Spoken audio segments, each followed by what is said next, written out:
L'établissement public territorial du bassin de la Vienne est une structure publique qui agit dans le domaine de la gestion de la ressource en eau et des milieux aquatiques du bassin de la Vienne. La Vienne prend sa source sur le plateau de Millevaches, en Corrèze, et se jette dans la Loire, dont elle est l'un des principaux affluents, après avoir parcouru près de 380 km. Les paysages de son territoire sont très variés.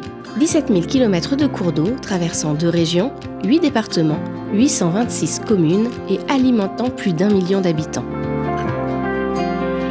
7% de son territoire est composé de zones humides, parmi lesquelles figurent des prairies à joncs, des tourbières ou encore des landes humides. Le territoire compte aussi des étangs construits par l'homme au fil du temps, souvent en lieu et place des zones humides. Le développement des engins de terrassement, combiné à l'avènement des loisirs, a conduit à multiplier par 8 le nombre de plans d'eau entre 1950 et 2018. Actuellement, 24 000 plans d'eau, en majorité construits dans le lit du cours d'eau, sont ainsi recensés sur le bassin de la Vienne. Ces plans d'eau, souvent d'agrément à usage récréatif, appartiennent majoritairement à des particuliers. Ils peuvent également servir à des usages économiques tels que l'agriculture ou la pisciculture, ou d'intérêt général comme la sécurité incendie. S'ils font partie du patrimoine et en sont des éléments constitutifs du paysage, leur abondance peut néanmoins générer des impacts sur les milieux aquatiques et la ressource en eau. Ces impacts sont amplifiés par les effets du dérèglement climatique. Les conséquences du dérèglement sont multiples. Hausse des températures et épisodes météo extrêmes de plus en plus fréquents, baisse des pluies estivales, accroissement de la sécheresse des sols notamment. Plus localement, à l'échelle du bassin de la Vienne, les études réalisées mettent en évidence une augmentation des températures de près de 2 degrés depuis les années 50. Le nombre de jours de gel diminue, 2 à 3 jours de moins tous les 10 ans. Le nombre de journées estivales augmente, 4 jours tous les 10 ans. La typologie du climat évoluant vers un climat à dominante méditerranéenne à l'horizon 2050. Sur 30 ans, la quasi-totalité des cours d'eau du bassin de la Vienne sont concernés par une baisse marquée des débits d'étiage, débit minimum observé généralement l'été. Ces diminutions des débits atteignent jusqu'à moins 25%, notamment sur l'amont du bassin. Compte tenu de l'évolution actuelle et en fonction des scénarios d'émissions de gaz à effet de serre pris en considération, les modèles climatiques prévoient une augmentation de la température sur le bassin de la Vienne jusqu'à plus de 2 degrés par rapport aux températures actuelles et une diminution des débits d'étiage allant jusqu'à moins 50% par rapport à aujourd'hui. L'une des conséquences de l'augmentation de la température est l'amplification de l'évapotranspiration. L'eau liquide sur Terre se trouve dans le sol, le sous-sol, les organismes vivants, en particulier dans les plantes et toutes les eaux de surface. L'évapotranspiration est le processus biophysique par lequel cette eau se transforme en vapeur d'eau et rejoint l'atmosphère.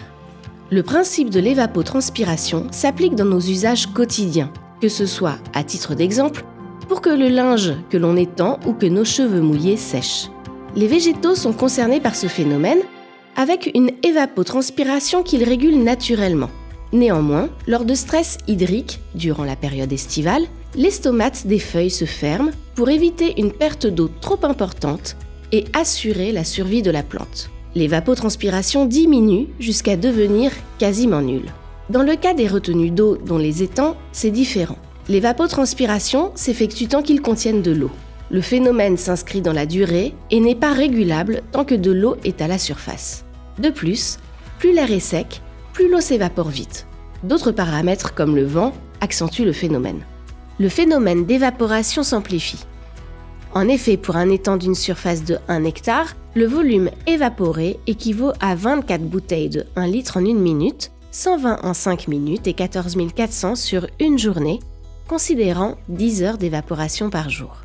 À horizon 2050, les projections climatiques prévoient une hausse de 10 à 15% de l'évapotranspiration en fonction de la saison.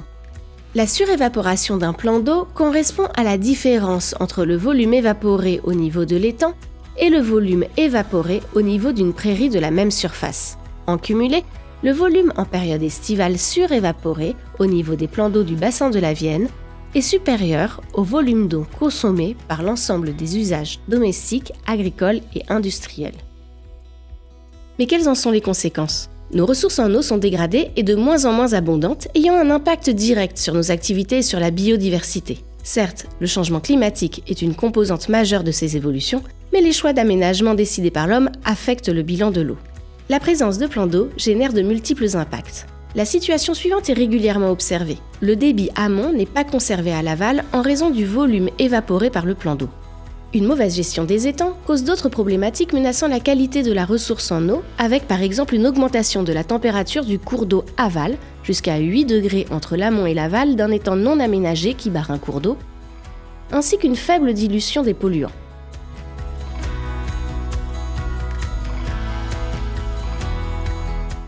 Les effets du changement climatique nous incitent à prendre des dispositions concrètes d'adaptation pour aller vers un territoire de plus en plus résilient.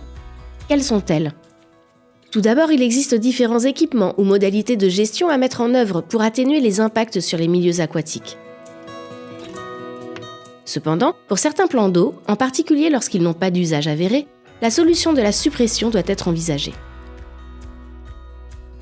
En limitant le nombre de plans d'eau, nous limitons ainsi directement l'évaporation et le réchauffement des cours d'eau et nous atténuons les effets du dérèglement climatique en améliorant les débits des cours d'eau. Autre avantage, la suppression permet très souvent de rétablir une zone humide qui, à la différence des plans d'eau, va emmagasiner de l'eau lorsque la pluviométrie est abondante et la restituer naturellement et progressivement aux cours d'eau voisins, en particulier en été. L'établissement public territorial du bassin de la Vienne œuvre au quotidien pour préserver la ressource en eau sur son territoire.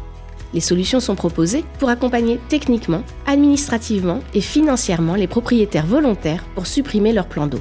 Cette action présente de multiples intérêts, tant sur la quantité que sur la qualité de l'eau, sur le bon fonctionnement des milieux aquatiques et permet d'atténuer les conséquences du changement climatique.